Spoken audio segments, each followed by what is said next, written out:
Nos encontramos al final del tercer viaje misionero del apóstol Pablo. Al final del tercer viaje misionero del apóstol Pablo.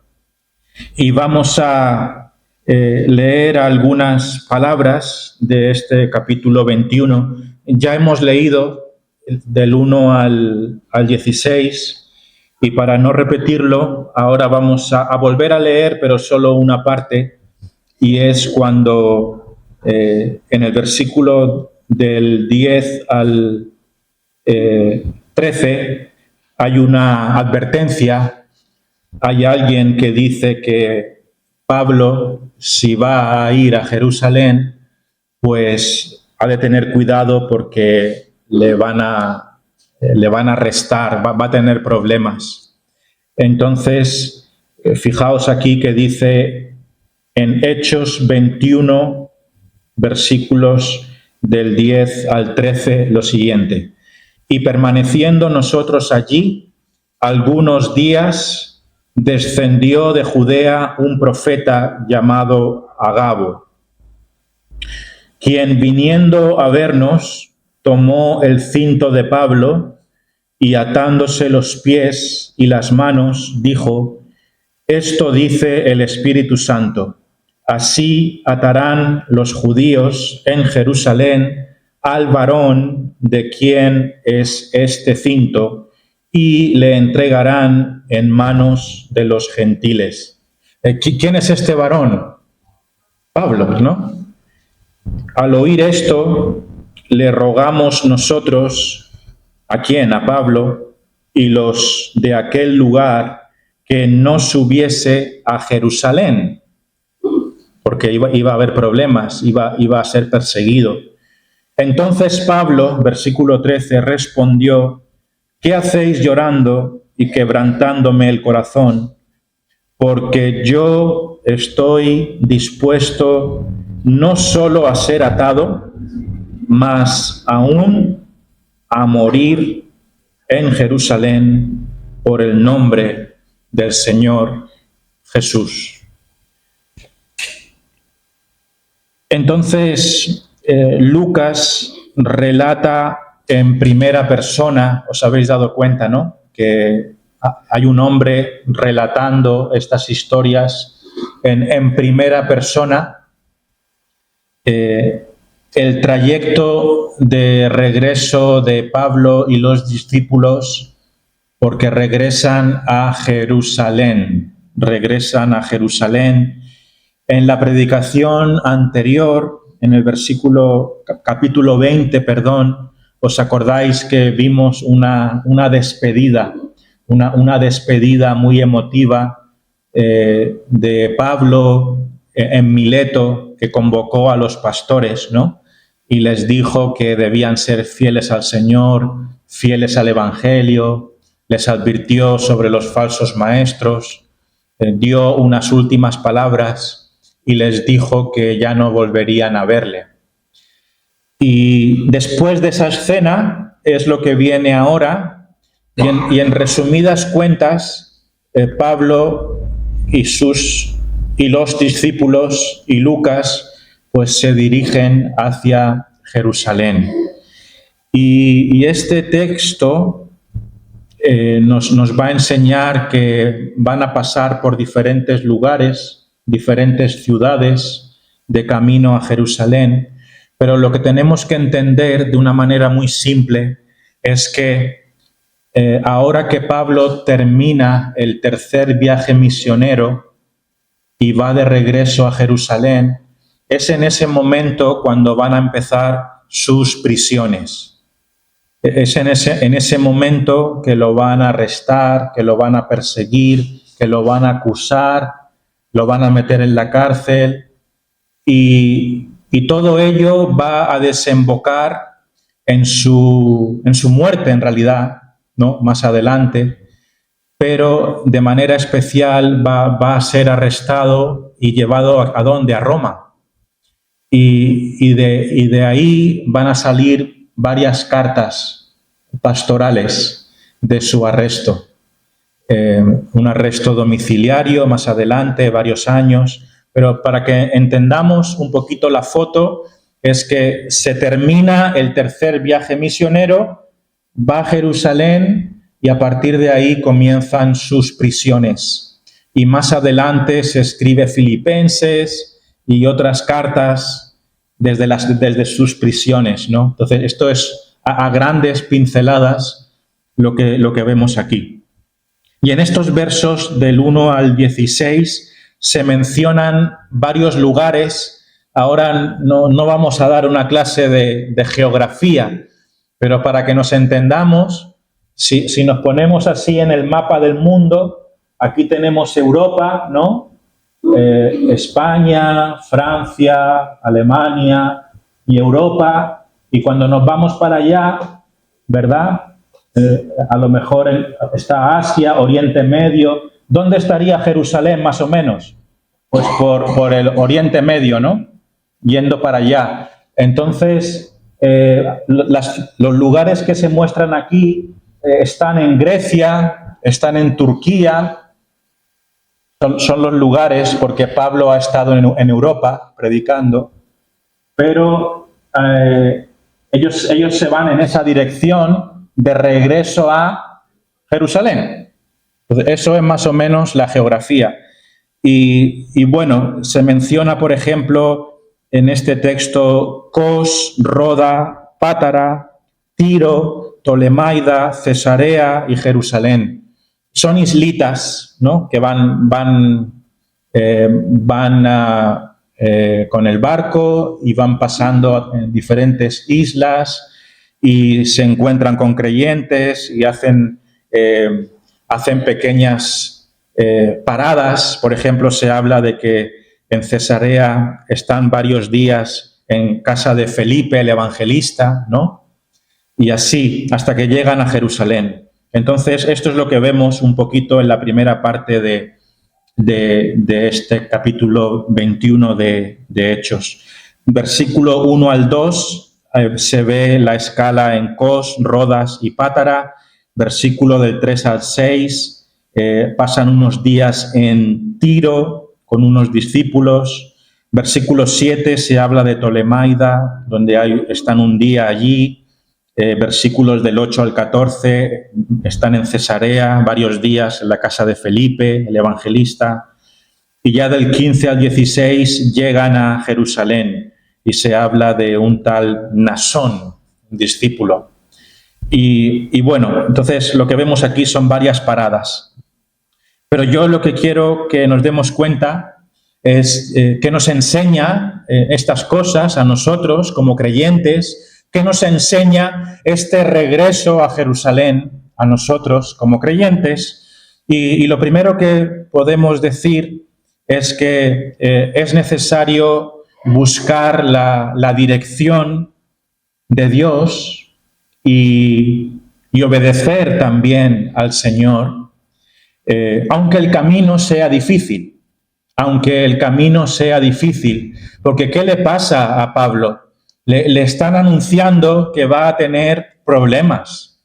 Le están diciendo profetas que va a ser atado y que va a ser arrestado. Ya el domingo pasado vimos que el propio Espíritu, ¿os acordáis?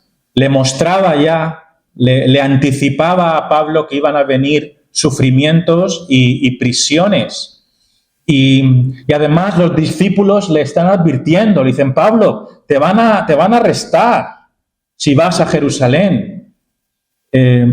Entonces, ¿qué podría pasar por la mente del apóstol Pablo? ¿Qué pensáis? Si a ti te dicen que vas a ir a un lugar donde vas a ir a la cárcel, te van a arrestar, te van a pegar, te van a matar al final. Y Pablo sabía que iba a terminar muriendo por el nombre de Cristo, ¿no? Pero Pablo sigue su viaje con determinación. Él continúa su viaje sin vacilar, ¿no? Con valentía. Fijaos aquí el versículo 4 que dice, Hechos 21:4, hallados los discípulos, nos quedamos allí 7 días y ellos decían a Pablo por el Espíritu que no subiese a Jerusalén. Estos discípulos le decían a Pablo que no fuese a Jerusalén. ¿Por qué? Porque iba a enfrentar persecución y peligros. En el versículo 10 y 11 vemos un poquito más de esto, ¿no? Vemos a un profeta que se llama Agabo, y este hombre, pues en el versículo 11 dice: esto dice el Espíritu Santo, así atarán los judíos en Jerusalén al varón de quien es este cinto, y le entregarán en manos de los gentiles. Este profeta está diciendo que a Pablo en Jerusalén lo iban a atar y lo iban a maltratar y lo iban a encarcelar. Pero Pablo sigue su viaje con determinación. ¿Qué necesitaba Pablo aquí? Necesitaba dirección. Porque no es fácil, ¿no? Decir, ¿qué quiere Dios de mí? Si yo voy a Jerusalén, me van a perseguir, los hermanos me están advirtiendo, de hecho le estaban persuadiendo, no querían que fuese. Entonces habría cierto dilema, ¿no? ¿No pensáis? Porque si un pastor decide hacer algo y la iglesia le dice que no lo haga, como mínimo te entran dudas de si será lo correcto. Y no es que la iglesia, los discípulos tuvieran malas intenciones. ¿Qué mejor intención puede haber que preservar la vida de sus pastores, de sus líderes? Miraban por su bien. Pero Pablo sigue hacia adelante. ¿Qué aplicaciones vemos aquí? Pues yo creo que Pablo tenía una certeza interior dada por Dios de que debía ir a Jerusalén y que esa era la verdadera voluntad de Dios y debía obedecerla. Yo creo que es así. No creo que Pablo estuviera desobedeciendo a Dios yendo a Jerusalén. Y nosotros debemos aprender a obedecer la voluntad de Dios, aunque implique sacrificio.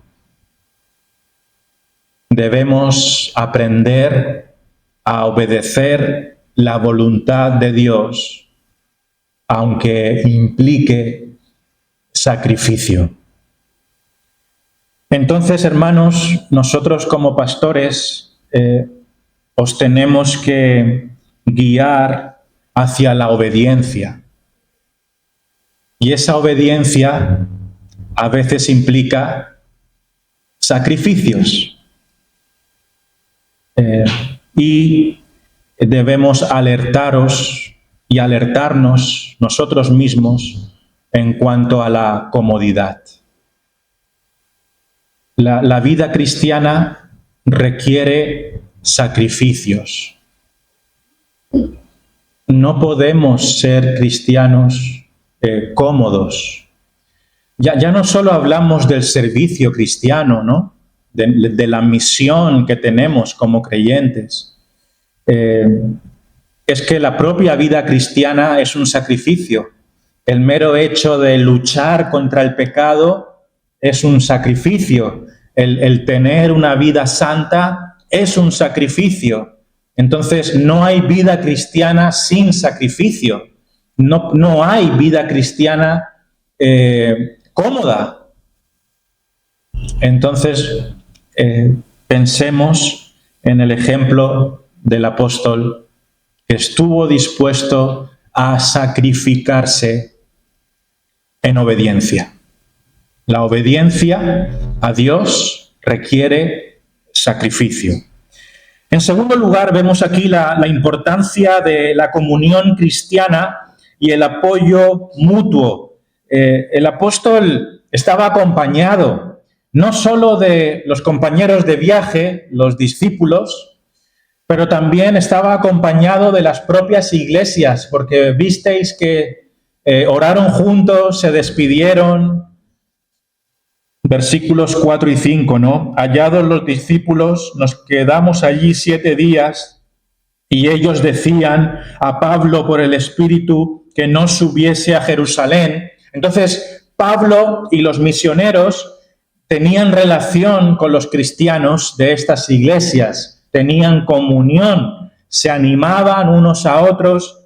Dice el versículo 5 y 6, cumplidos aquellos días salimos acompañándonos todos, con sus mujeres e hijos hasta fuera de la ciudad, y puestos de rodillas en la playa, oramos, ¿no? Hay una vida de comunidad, hay una hermandad, se comparte con la familia, están los hijos presentes, y dice aquí, y abrazándonos los unos a los otros, subimos al barco y ellos se volvieron a sus casas. O sea, Pablo, Lucas, estos líderes se fueron al barco, pero los creyentes que eran de ahí, después de haber tenido comunión y despedirse y estar juntos, se fueron a sus casas. Entonces, hay una vida cristiana en comunidad. Hay una vida, hay una relación personal entre los creyentes. ¿Os dais cuenta aquí cómo Pablo se junta con la iglesia, se animan, se abrazan, oran juntos? Hay una vida de iglesia. Hay una vida de iglesia. ¿Y qué quiero que veamos aquí? Pues que tenemos que amarnos, tenemos que apoyarnos y tenemos que convivir. Tenemos que pasar ratos juntos, ¿no? Y esto es muy importante, hermanos, porque yo creo que necesitamos tener relaciones cercanas entre nosotros.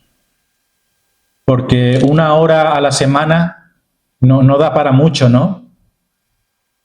En realidad no da para nada, porque apenas son 20 minutos cuando podemos hablar, siquiera.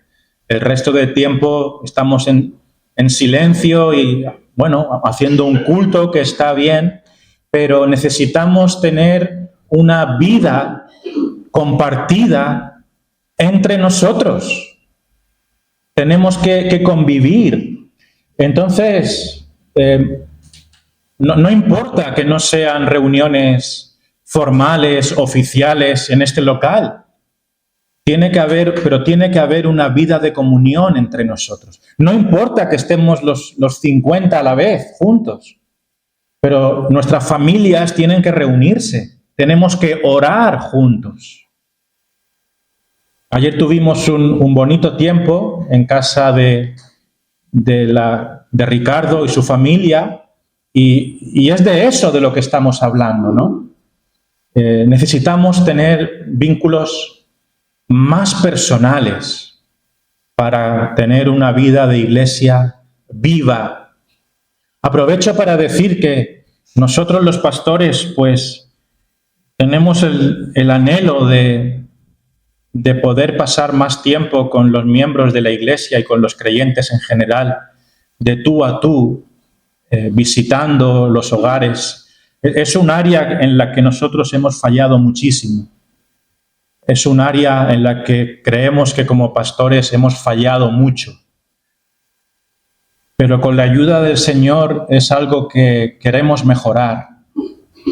Y lo vamos a mejorar. Por eso estamos pensando en en separar espacios, quizá los viernes por la tarde, cuando Olmer y yo, Julian, podamos visitaros en vuestras casas. Así que bueno, no os sorprendáis si os decimos de quedar, de ir a vuestra casa, de pasar un rato para que podamos apoyarnos mutuamente.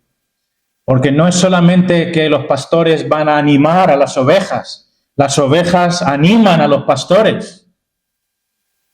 Necesitamos vuestro ánimo, necesitamos vuestras palabras de aliento, necesitamos que nos ayudéis a que veamos cómo podemos mejorar las cosas, ¿no? Necesitamos un vínculo más personal. Entonces, no solamente podemos tener reuniones un domingo, debemos tener una vida de iglesia continua entre nosotros. Piénsalo tú, ¿en qué otro momento de la semana te relacionas con hermanos de la iglesia? Probablemente haya hermanos que solamente tengan este momento y nada más. Entonces, eso no debiera ser así. Quiero también mencionar aquí algo que es bien interesante y es discernimiento espiritual. Discernimiento, sensibilidad espiritual para leer las situaciones, ¿no? Está un poco relacionado con lo que dije al principio, porque fijaos en el versículo 4 que dice: y hallados los discípulos, nos quedamos allí 7 días, y ellos decían a Pablo por el Espíritu que no subiese a Jerusalén. Como ya dije, Pablo necesitó discernimiento aquí. Necesitó mucho discernimiento, ¿no? Porque por un lado los hermanos le están diciendo: cuidado, no vayas, es una locura que lo hagas, te van a arrestar, te van a matar. Y Pablo estaría escuchando esto, porque fijaos, hermanos, es que dice el texto: ellos decían a Pablo por el Espíritu. Por el Espíritu.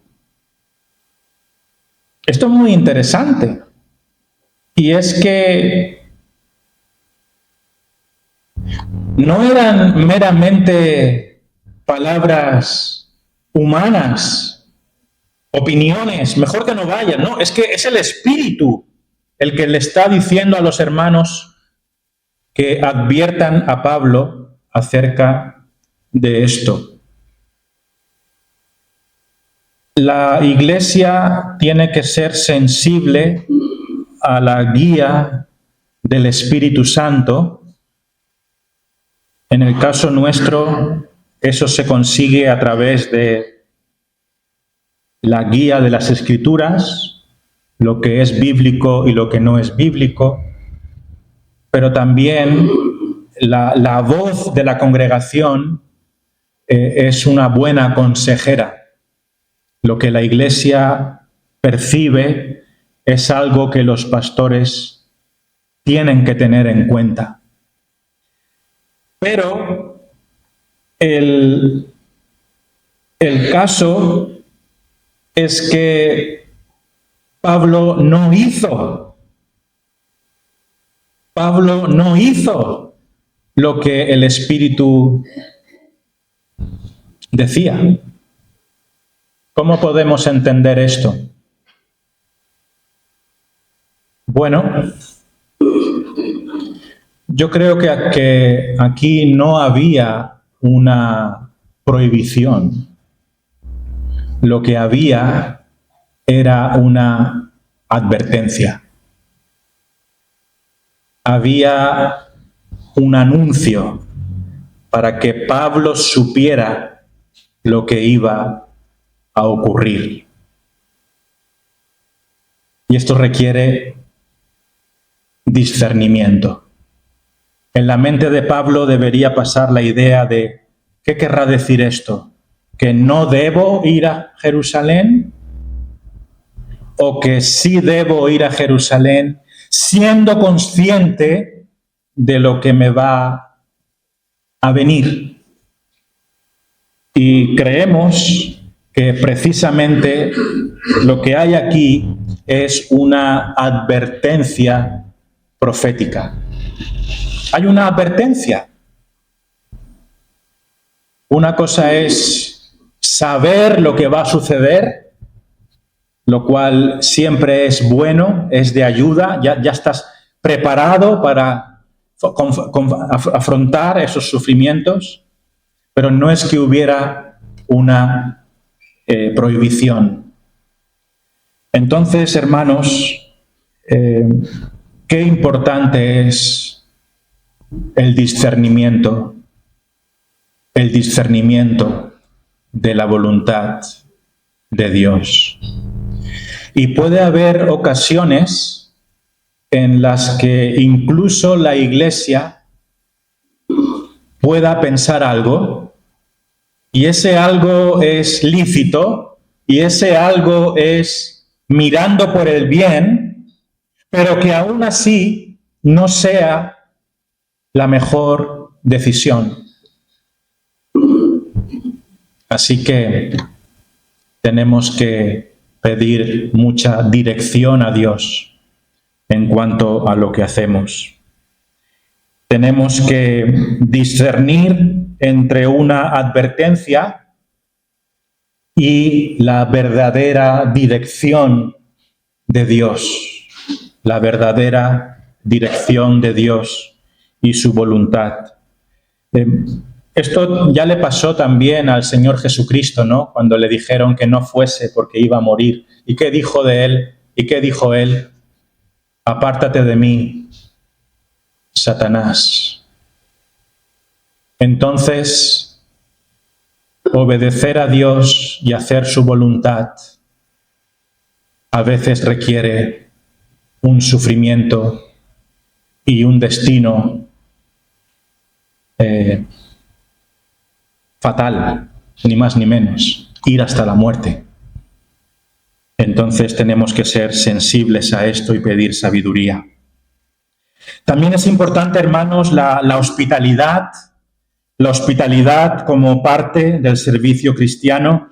Hemos visto aquí cómo los misioneros pasaron por diferentes casas. Hubo hermanos que recibieron a estos hermanos y por lo tanto es importante la hospitalidad para la obra de Dios. Es importante que estemos dispuestos a abrir nuestras casas, que pongamos nuestros recursos a disposición de la Iglesia. El hecho de que tú abras tu casa a la Iglesia es algo bueno, es algo de bendición para la congregación. Entonces yo os animo, si tenéis oportunidad de abrir vuestro hogar a la Iglesia, hacedlo y será de ánimo para todos. Yo sé que no siempre eso es posible, pero si es posible y nunca lo has hecho o nunca lo has pensado, pues anímate a abrir las puertas de tu casa a la Iglesia. ¿Por qué digo esto de la hospitalidad? Pues porque aquí lo vemos, ¿no? Dice aquí versículo 7, al final, nos quedamos con ellos un día, y después se habla de Felipe, que se quedan en su casa unos días más. Entonces vemos a la Iglesia abriendo sus puertas para dar alojamiento a los creyentes y para fomentar estas relaciones que estábamos hablando, ¿no? Porque los hogares son un buen lugar para la edificación cristiana y necesitamos pasar tiempo juntos como creyentes. Vamos a ir terminando. Una de las cosas que yo quiero decir muy importante es que tenemos que prepararnos para el sufrimiento por la causa de Cristo. tenemos que prepararnos por la causa de Cristo. Y sabéis, yo estaba pensando cuáles son los motivos por los cuales nosotros sufrimos, ¿no? Y estaba pensando cuáles son los motivos por los que los discípulos y los apóstoles y el mismo Señor Jesucristo sufrieron. Y me temo que los motivos entre los sufrimientos de ellos y los nuestros muchas veces son un poquito diferentes, porque sabéis que ni Cristo ni los apóstoles sufrieron por papeles. Hay que decirlo. Ni por enfermedad. Ellos no sufren por eso. Ni por cirugías, ni por cáncer, ni por... Ellos no se quejan por eso. Ellos sufren porque son perseguidos por servir a Dios y proclamar el nombre de Cristo. Por esto sufren los hombres de Dios. Lo demás no tiene mucha importancia, honestamente. Entonces, cuando hablamos del sufrimiento cristiano, ¿de qué estamos hablando? Al menos en la Biblia, el sufrimiento cristiano tiene que ver con penalidades por el defender el nombre de Jesús. Y lo hemos visto repetidamente en Hechos.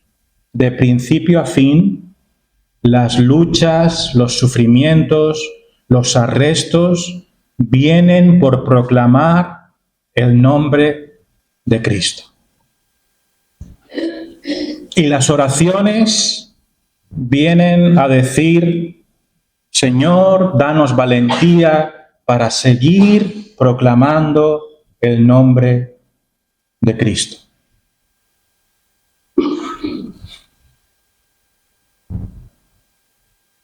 Entonces nosotros necesitamos enfocarnos en servir al Señor y sufrir penalidades por su nombre.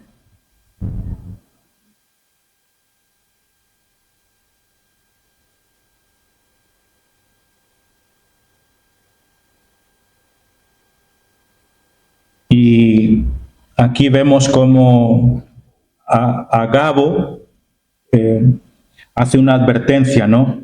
Y le dice a Pablo qué le va a ocurrir. Versículo 11, quien viniendo a vernos, o sea, Agabo, tomó el cinto de Pablo y atándose los pies y las manos, dijo: esto dice el Espíritu Santo, así atarán los judíos en Jerusalén al varón de quien es este cinto y le entregarán en manos de los gentiles. Al oír esto, le rogamos nosotros y los de aquel lugar que no subiese a Jerusalén. Esta profecía estaba anticipando los sufrimientos que Pablo iba a tener. ¿Y a qué se debían estos sufrimientos? A falta de trabajo, a escasez, a cosas materiales. No, estos sufrimientos iban a venir por servir al Señor. Tenemos que prepararnos para sufrir por Cristo. Tenemos que servir al Señor, sacrificarnos por Él, obedecer la gran comisión, hacer discípulos. Y eso cuesta Entonces, tenemos que perseverar en esto, ¿no? Tenemos que orar por esto. Y lo que vemos en definitiva aquí es una entrega total a Cristo. Yo me pregunto, ¿sería Pablo demasiado radical? Quizá esto solo sea cosa de algunos elegidos. Se podría ver así, ¿no? Cuando le dijeron a Pablo lo que iba a sufrir, ¿sabéis qué dijo? Entonces Pablo respondió: ¿qué hacéis llorando y quebrantándome el corazón? Porque yo estoy dispuesto no solo a ser atado, mas aún a morir en Jerusalén por el nombre del Señor Jesús. ¿Para qué lloráis? ¿Qué os pasa? No solo estoy dispuesto a que me aten, yo estoy dispuesto a morir por Cristo. No puede haber más entrega que esta, ¿no? Un hombre decidido a dar su vida por el Señor. Su vida, todo. Bueno, Patricio, no seas tan extremista, por favor. No podemos ser tan radicales. No te pases. Te estás radicalizando.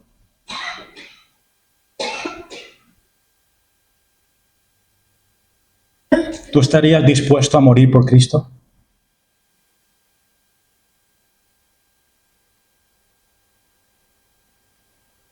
No es ser radical.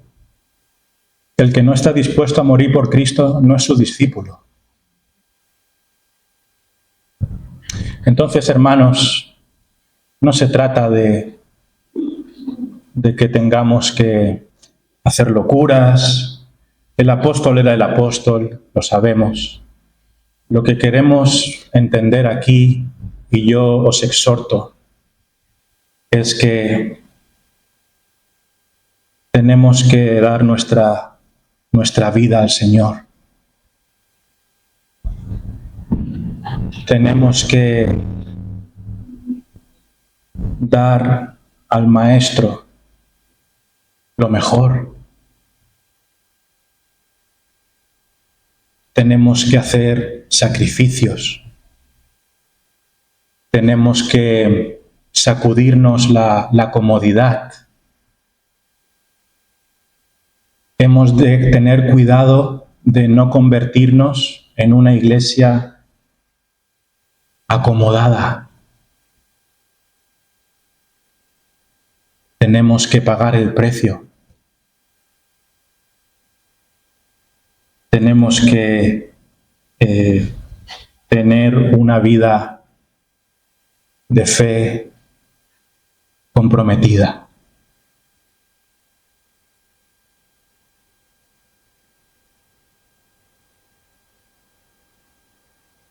Yo aprendí de otros pastores lo que significa servir a Dios. Y significa darlo todo por Él. Tenemos ejemplos como nuestro hermano Víctor y Gio.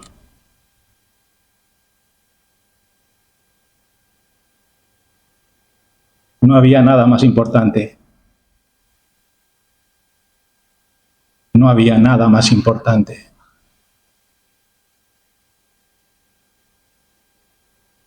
Y sacrificaron sus vidas y su tiempo por muchos de nosotros. Y nos dieron buen ejemplo. Y nosotros, como pastores, aunque tenemos muchos fallos y muchas cosas que mejorar,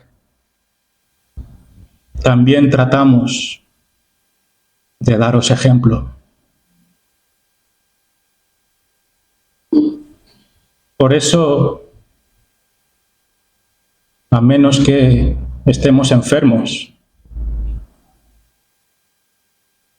damos lo mejor de nosotros para edificar a la Iglesia.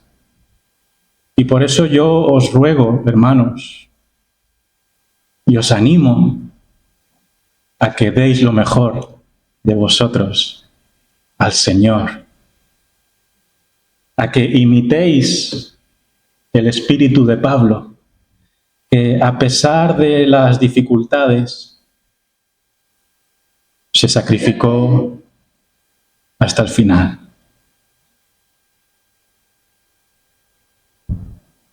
Y termina esta historia. No fueron capaces de convencer al apóstol. Al final Pablo se fue para Jerusalén. Dice Lucas que no lograron persuadirle. ¿No? Dice, versículo 14, y como no le pudimos persuadir, desistimos, nos rendimos. Este hombre lo tenía muy claro.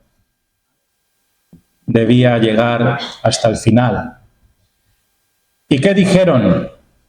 ¿Y qué debemos decir nosotros? Hágase la voluntad del Señor. Y esto es muy importante, ¿no? Porque no siempre tenemos claro qué es lo mejor.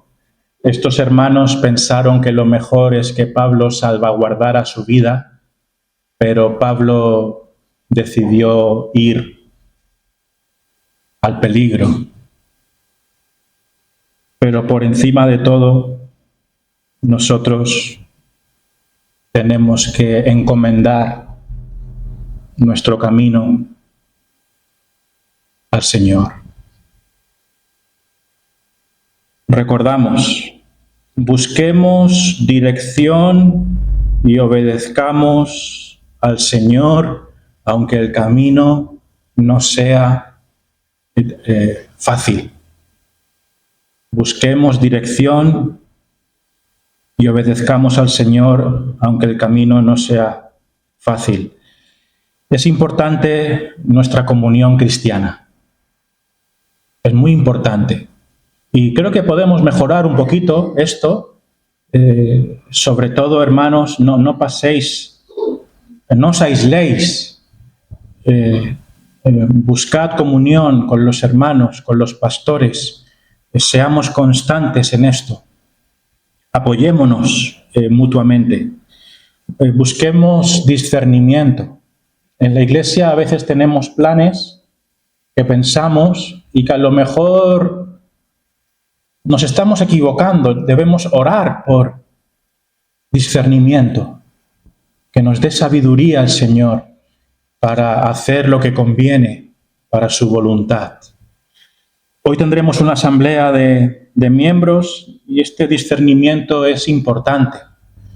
Vamos a estar hablando, por ejemplo, de cómo están funcionando las reuniones. Hay reuniones como la de oración que está muy flojita.